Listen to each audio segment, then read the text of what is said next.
enjoy. Thank you. So a short introduction. Again, my name is Werner de Gier. I'm an ecological consultant currently at WSP. It's a consultancy bureau in the Netherlands, but also worldwide. We have localities. Apparently we had one office in Curaçao, but it was sadly got rid of, so shame on them, of course, but I'm here, so that's nice. Before this, I did a PhD at Naturalis Biodiversity Center, which is a natural history museum in Leiden for the non-Dutchies here, in which I did a four-year-long period to study the evolution of shrimp. Yeah. Thank you. Yeah. Oh, yeah.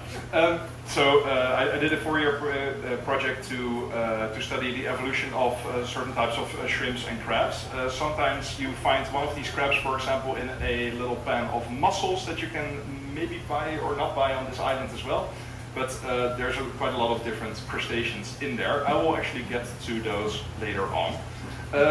In addition, I'm a science communicator. I do enjoy being on the media, for example, by showcasing the wild, weird world of invertebrate animals. And one of my current hobbies / passion is sexuality in the animal kingdom, which is a subject close to my heart, which I was invited to for the Pride at Leiden, for which this very nice TV West how do you say that, interview was given by a drag queen, which was amazing to see. While the rain is coming down, let's just continue about this presentation. So I will give you an introduction to let's say, all of the crustacean groups that you can find here on the islands or which are not yet described from the island. So keep an eye out on those. There will be a special focus on the crustaceans that you can actually find on Saban based on the records of the website iNaturalist. If you ever go to an area and want to know which animals there are there, just go to Discover and look at all the animal groups that you can find there by the people before you. We will talk about also what isn't a crustacean actually, because a lot of things that you might call a critter or something else might be a crustacean. And how can you actually identify one of these major groups? So, crustacean origins. So crustaceans are parts of the arthropods. So think about the spiders, millipedes, but also insects. And you can see here, without giving too much attention to detail here, is that the crustaceans are next to the insects together in a group, which are more or less closely related to the myriapods, which are the millipedes and centipedes, on which you have the big one here also on the island as well. The thing is that as scientists, we don't really know where the crustaceans are at between the insects. I always like to begin our presentations by saying that insects are just land-based shrimps, which is to some extent actually true. So we were here first, let's just say that. The arthropods have, some of the arthropods have biting mouthparts, which we call the mandibles, which you often know from maybe other animals. Which is the reason why they're also part in there, because if you crack open a shrimp or a crab, you finally end up with a few mandibles inside of it, which is therefore part of the mandibulata, as they say. So crustacean diversity, I already have a little slide here from one of the few of the major groups that we're actually going to talk about today. This is here.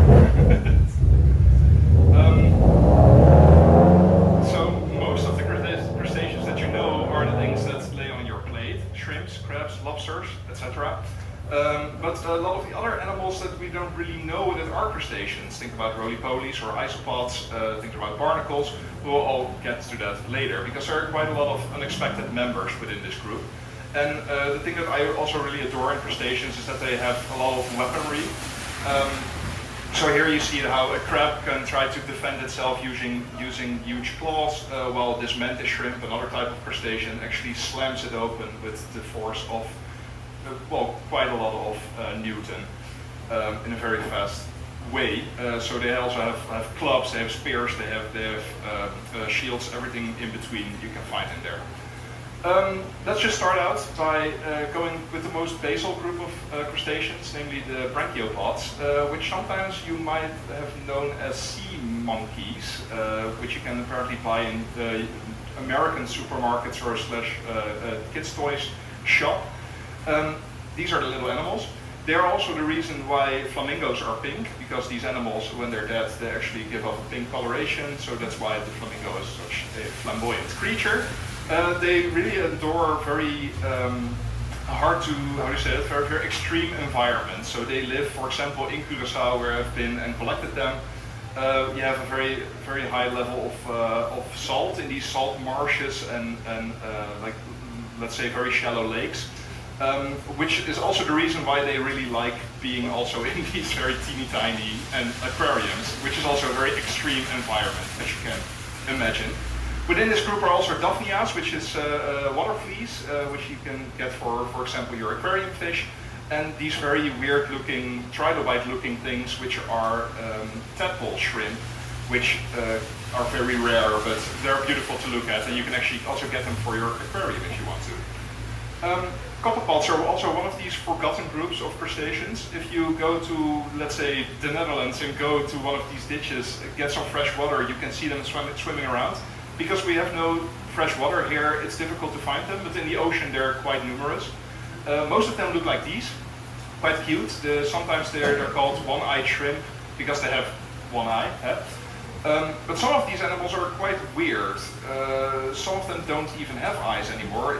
Even more, they don't even have actual structures anymore that you can look at. So these are parasitic copepods, and these are the females. The males themselves actually look like these. The females themselves will suck themselves to fish, other types of animals, and can get quite large. So this is a pretty large deep sea fish, where these huge two noodles that are attached to it are the egg sacs, which are still attached to the females. This is one of my favorites, it's Dendrogaster. It's a beautiful weird animal which looks like it came from a horror movie. Do we want to care to know in which animal this animal is living? So what is its host? Give me some guesses, please. Sorry? A whale. A little bit smaller. It will be a sea star. A starfish or also. So it uses those weird arms to be attached to the inside of the starfish, and they got described pretty recently because not a lot of people will dissect any starfish that they find on the beach. So these animals can stay quite hidden. So for Michiel, for the next hidden creature quest, we have to look also at these animals. Barnacles are also part of the crustaceans. You might have, if you have gone diving here to Saban or maybe even like a little bit more close to the islands, you can find these gooseneck barnacles. In Portugal, they're a delicacy. And also these balanus acorn barnacles. Weirdly enough, here on the coast, you can find them anywhere. Maybe on the boats, we need to check still. But like on the volcanic rock, you don't really find them that much, and I think it has something to do with the porous quality of these of the rocks that we have here. These animals are sedentary, so they're stuck to the bottom, and they use actually like these weird little arms attached to it that they use to filter feed. Some of them also live inside of corals. So for example, this is a symbiotic species, so it lives together with a host. So here you see like a few arms coming out, which it uses to filter feed. And there are also, again, parasitic ones, because it's a crustacean and it just happens a lot. And here you see like this weird balloon attached to this crab, which is also, in Dutch we call this like a gabbezakje, a little crab sack, which is a parasitic barnacle that attaches itself to the crab. To give you a little bit of context, is that also when these crabs are infected by this barnacle, it will actually think it has eggs with it. The female crab will think like, hey, I'm pregnant, I will just protect these animals and it will be okay. Eventually the female crab dies while the eggs of the parasite will get released again. If a male crab gets infected, a male crab will actually change its gender, meaning that it also shifts the morphology of its body to become more female-like in order to also gain protection from other males. So you have like some sort of forced drag show underwater with these animals. very strange. Ostracods are also one of a little bit more forgotten groups. I don't know if you actually have this here on Seba. Can we check? Have you seen this before? The bioluminescence? Oh yeah. Yeah. So back in Europe, you would find teeny tiny one-cellular animals that actually do a similar thing. It's also called like bioluminescence. But here in the Caribbean, you often find only from ostracods. So these are deep sea, two bivalved tiny shrimp. They're called sea shrimp for that reason. They come up from the deep sea and collect themselves near the beaches. And if you walk through it, or if a wave crashes into it, it will think it's being attacked, and it will emit this cloud of bioluminescence powder, which is actually a symbiosis between a little animal and a bacteria living inside of it. They're very important for fossil records, so paleontologists really like them, because apparently we have different species for every time layer in history, which is quite important for the field of research. To go a little bit bigger, let's continue with amphipods. Amphipods is Latin for all legs, so you can see why it has that name. It's just all legs. They can get quite small. Sometimes we can call them sand hoppers or sand fleas, beach hoppers, etc. Things you find on the beach. If you shake down a piece of kelp, for example, it will be often filled with these amphipods. But they can also be found underwater. So this is a ladybird amphipod, which is a symbiotic species, which is quite cute, if I have to say so myself. But on the beaches you find things along these lines. So we already found quite a lot on the island, but we still need to put a name on them because we just don't know which species can be found here. But they're sometimes also called the bees of the sea, because in seagrass beds, which you don't really have around Seba, and also sometimes on the, do we have seagrass beds here? Great, okay, so the seagrass beds are all there to, well, thanks to this animal. Because we call it the bee of the sea because these are actually the pollinators of these plants. And even some research will find out that the plants surrounding, let's say, the beaches, so even on top of the land, they're also being pollinated by amphipods sometimes. So yeah, we don't need the bees anymore. We have amphipods. It's great. No. We do need to save the bees also for these animals, of course. To go a little bit more extreme, let's look at mantis shrimp. So mantis shrimp have a name which has the name shrimp in it, but they're not really closely related and a very old group of crustaceans. They can actually see UV and polarized light, which it's meant to be that they have apparently more photoreceptors in their eyes in order to see way more colors than we do. So they're quite well adjusted to life, apparently. I just already showed you a GIF of these mantis shrimp with a little club attached to its arms, which it uses to crack down bivalves or crabs, and it uses like a weird mechanized arm in which it uses its elbow to crack down their prey. But there are also fishing mantis shrimp, which you can see here. And there's also some video of it, how they can actually fish for fish. So they're rapidly fast, as you can see here, and they use a little burrow to, like an actual mantis on land, they will use that to ambush, to ambush their prey. How big are those? So these, like in Southeast Asia, you can get them also at the market, they can get like that size. But here, like for example, this species is also, I think, a fishing mantis shrimp, which can get like that size, a little bit smaller, yeah. So krill is also like a closely related group to the ones I just showed you, the mantis shrimp, which is a very important source for whales, but also apparently now for us, because krill oil is getting more and more important and added in a lot of products, but also in fish foods for like the big fisheries, for example for salmon. It's really important that we also actually save the krill fleets, as you can see here. They gather around from the deep sea as well, because if we take too much of the krill, actually the whales will still starve. So even after all the banning on whale hunting, we can still kill the whales in a different way. So we have to keep an eye out for that. So these animals are very weirdly shaped because like most of their legs have evolved back into mouth parts again. So you can see here like a little GIF how it filter feeds the water continuously. So ironically, these filter feeders are getting filter fed again by the huge whales. using, of course, the balleens, the weird hairs inside of the mouth of the whale. Let's continue with the more charismatic crustaceans, the 10-legged crustaceans. In other words, the decapods, so deca from 10, of course. And I always like to incorporate this image from actually my predecessor at the museum I worked in. This is let's say, some sort of field guide on how a lobster is built up. So this is Neefrops. It's a lobster from Norway. We call it scampi sometimes because you can get them in the supermarkets. But if you take down all of these little segments, you can actually see that here from 1 to 20, you have different segments attached with different types of weaponry, mouth parts, eyes, antennae, everything in between. And so you can take down every crustacean and get back to this body shape. So to continue on our trip to the crustacean diversity, let's talk about shrimp. So these are my favorite groups because I worked on them. There are lots of commercially important species because we, of course, like to eat these shrimp, but luckily not these very beautiful tiny ones.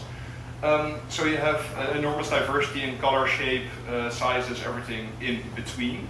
So for example, these are commensal shrimp. So these are the ones that you can actually find surrounding anemones on coral. So for example, here in the Pseudopontonides is a species that lives on top of these whip corals, which you can find here. You really have to look carefully because they're quite small. And surrounding anemones, you find these so-called sexy shrimp because they always have their butt sticking up. Which species is actually from the Caribbean has recently been redescribed from a Indonesian species to now 2 species, one in Indonesia and one here in the Caribbean, which is now called Tor DiCaprio, thanks to Leonardo DiCaprio. Oh. Being a sexy shrimp is quite a nice thing to have to your name, of course. But he's an environmentalist. Exactly, and so that's why they did it, but I still, like, it's good. Can you go back to that? Oh yeah, of course, here you go. I'll take a beer break. Emily wrote this. Okay, hold on. And what is the THOR? Oh yeah, so that's the genus. So the group of which the animals at, and DiCaprio is then the species name that they gave to it. So also in the shrimp group are the pistol shrimp, which you also can see here surrounding the coast probably. So they have these very huge, often right claws, which they use to make a very weird banging sound. Actual sonars and undersea, how is it, like the U-boats have been, submarines, yes. They have been known to have quite a disturbance from these pistol shrimp because it's such a tiny animal, but it makes apparently such a loud noise, that the aperture of these submarines will go haywire on it. They actually produce a cavity just in front of their claw, in which the pressure is so high that it implodes on itself. So it stuns fish and other types of crustaceans, which they eat themselves. But yeah, it has been studied now quite well, but we still don't really know why they do such an extreme thing as being a little shrimp. Also very nice cleaner shrimp. You probably have these surrounding here as well. Also in very shallow water, you can already find them symbiotic also with anemones or corals again. So these actually dance around. They have very nice coloration patterns, and they dance around in order to attract fish, to collect them to their cleaning streets. So there's actually like this relatively new paper coming out, or already came out, in which they describe this mafia type of structure surrounding these cleaner shrimp, because apparently bigger fish will protect these cleaner shrimp in order to maintain their business. It's quite nice and quite wild that this all happens surrounding these tiny crustaceans. Let's continue to the crabs. Again, like a huge diversity in coloration, in patterning, and of course in sizes as well, because also here on the coast you can find very teeny tiny crabs. So for example, these coral associated Platybodiella, which is in the layman's term called a clown crab, which I do enjoy because it looks like it has been shot by a clown makeup session here. But also the other coral associated crabs, which you can probably find here, or at least iNaturalist mentioned it. I haven't been in the water sadly yet. are these carpelias, so like the big coral crabs, and the mitrox, sometimes also called clinger crabs, which they use to cling around bigger pieces of coral. So also here you have spider crabs. So for example, this Stenorhynchus have a very long nose sticking right up there, upwards, and they think they are really well camouflaged. While you can definitely see them, which are really camouflaged. So for example, these decorated crabs. So they use pieces of coral and sponge attached to their body in order to blend in with their surroundings and also protect themselves, because sometimes these sponges can also be harmful if you try to touch them. In the more shallow, sandy area surrounding the island, you also have swimming crabs. So for example, the Maryland blue crab, which you can probably also get here from the freezers at least, is also in this group. This is a Portunus species that has like flaps at the back, which is a very nice way to see that it's a swimming crab. Something I have worked on in Curaçao before are the so-called box crabs, or shame-faced crabs, because they always cover their faces by their huge claws. Are these, for example, this Calapa, which have these huge claws surrounded by algae and pieces of dirt, for example. And while it's digging into the soft sand, you only see like these teeny tiny eyes coming back up. They're quite cute. Also rock crabs, so you've probably seen these before, right? So here in along the coast, and I think also in the harbor, you can find these huge Sally Lightfoot crabs. Here, sadly, not in these very nice colorations, but you can find them a little bit more darker here. And their cousin here, Geograpsis, which is a beautiful species which has green coloration on its back. It can get like that size, while the Sally Lightfoot can get like that. It's quite big. I recommend not getting these because they pinch quite hard. These ones are okay, the upper ones. So yeah, the things we are actually, I think all of us are waiting for, because the terrestrial crabs are the most charismatic of this island, and I really can't wait until, well, I hope we still find a live big one. We only have found a few juvenile ones during our stay. So you find these all over the Caribbean because they do enjoy their islands, because they always need to go back to the water eventually in order to lay their eggs. So for example, you have a beautiful coloration diversity of these so-called zombie crabs here. So you have, for example, these very dark ones with the red legs. But you also have them in yellow, you have them in orange, you can even find them in grayish, greenish. You can find them all over the islands also as polyurethane molds. If you find pieces of these crabs, it's not always is the fact that they have died, because they still have to mold their body off, of their shell off every other month-ish, maybe half a year if they get like such big as this one. Also apparently on the island are the huge blue Cardisoma crabs, which are the blue Caribbean, the giant blue Caribbean land crab, which have these huge arms that they will try to pinch you. They will stand like this and try to attack you, but this is actually the claw that you have to be wary about, because this one actually doesn't have the power to pinch you. It will just have a function in their mating behavior. And this is another species which you also can find here along the beaches, which I do enjoy them. I think they're also called in the aquarium trade, they're called the Halloween crabs, because they look like a jack-o'-lantern going on here, with even like a little top that has been cut out.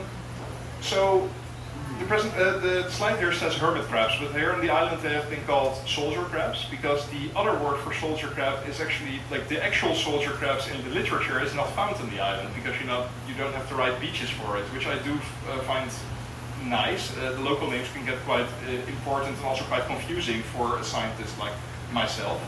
So hermit crabs, you know them and hopefully you love them. They're the shell-carrying crustaceans walking around. They actually look quite a lot like the crabs I just showed you, but they're in a completely different group. They're called in the Anomura, which is part of a group which they share with, for example, the coconut crabs from Indonesia, which can get like that size, quite big.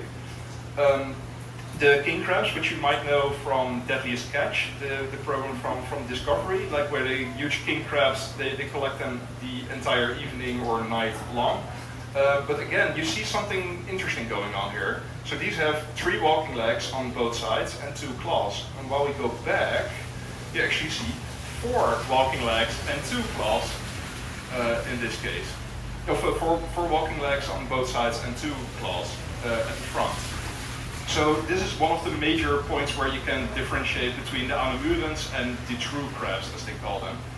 So again, coconut crabs, king crabs, but also these El Nino crabs, as they call them. They're called the squat lobster. They're not a lobster, they're not a crab. It's another different thing. But they always squat their body surrounding it, and if you try to spook them, they will swim backwards very rapidly. How big are the squat lobsters? The squat lobsters can get like from very tiny attached to coral, for example, to quite big. Also porcelain crabs are in this group as well, so they can get like around these sizes, but in the deep sea you can get them like that size.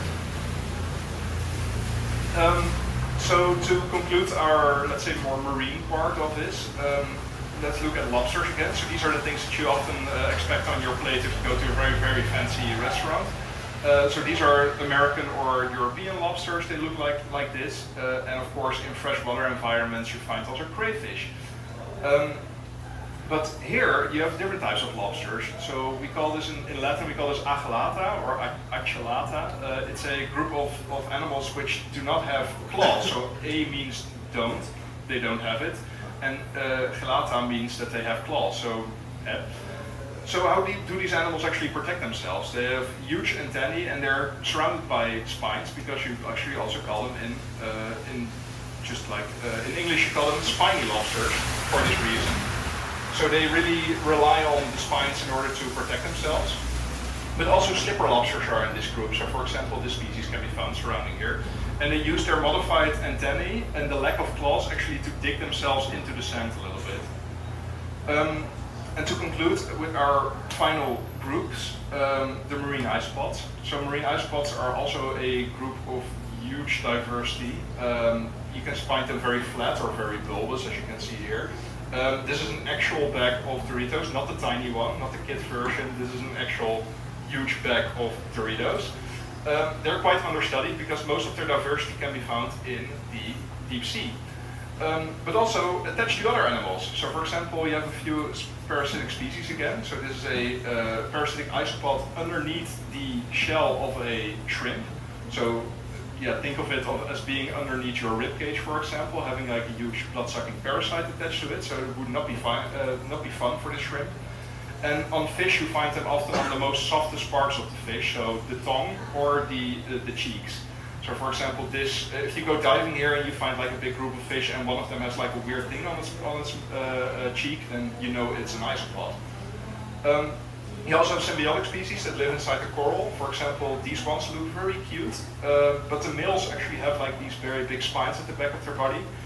Because they dig themselves into the tissue of the coral and use these spines in order to plug the hole, so other like predators can come by their colony.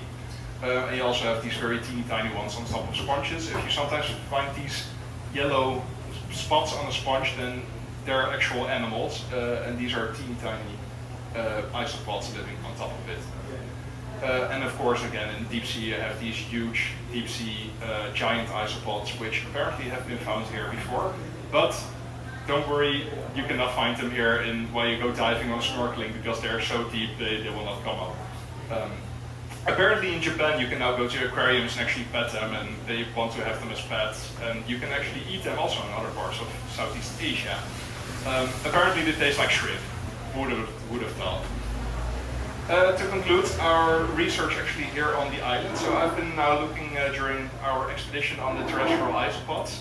So these are also called pillbugs, sobugs, roly-polies, curlybugs, doodlebugs, potato bugs, or in Dutch, pissebed or pissbugs, which well, to a certain degree. The Dutch name actually comes from a old wives' tale from, I think, the French, in which they say that if you put if you have isopods surrounding your bed or underneath your bed at night, you will piss your bed, or you will wet your bed. It's a very weird medieval story surrounding them, but the name is still common in Dutch, sadly. I like to link them to the janitor role in nature because they do enjoy living on fungi or on dead plant matter, dead leaves, etc. Everything that you can find here on the floor of the forest, they will eat up eventually.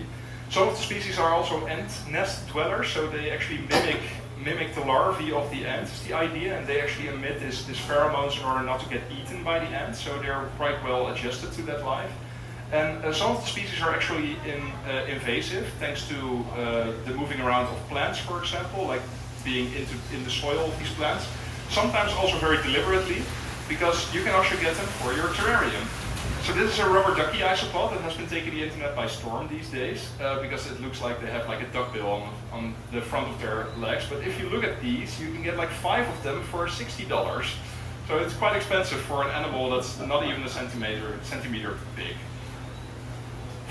So my project on Saban would be to map the isopods on the island to see which species are present here, because in the literature none of the species have been mentioned before. We could make some sort of estimations on which species could be found here surrounding, well, based on the literature from the surrounding islands. For example, like Saint Martin, Guadeloupe, Martinique, like the French colonies have been, ex-colonies, sorry, have been, how do you say that, studied quite well by the colonial researchers beforehand. But here we didn't really do that much. So we expect 9 of the species to be on the island, and I think now around 7. Sometimes are very small, and that's actually, we just collected a few from down the road here, so I would love to let these go around and see if you can find them. They're very tiny and they're white. And to give you some sort of in-zoom also through our microscope back in the bottom, here are a few of the animals that we found. So the things that are now currently in the jar are more like these, so like the tiny white ones. We also found these, for now in my field book as the bumpy boys, because they are surrounded by these little nodules. This species is actually quite known. This one I need to check, but probably. And these ones might be new, and not even new for the island, not even new for the region, but new, but we don't know yet. So that would be nice. And I think that will be it. So if you ever want to get a hold of me, here's some information. These are like social media for scientists has been a little bit on the download these days, because Twitter is not really viable anymore. So I still use Instagram if you want to find me, or otherwise you can shoot me an email or find me on LinkedIn. Thank you so much. Yeah, and are there any questions? Yeah, I have an overall question. I'm just curious, how and when did your great fascination start? So, can you repeat the question? Yeah, of course. So where did my fascination for crustaceans start?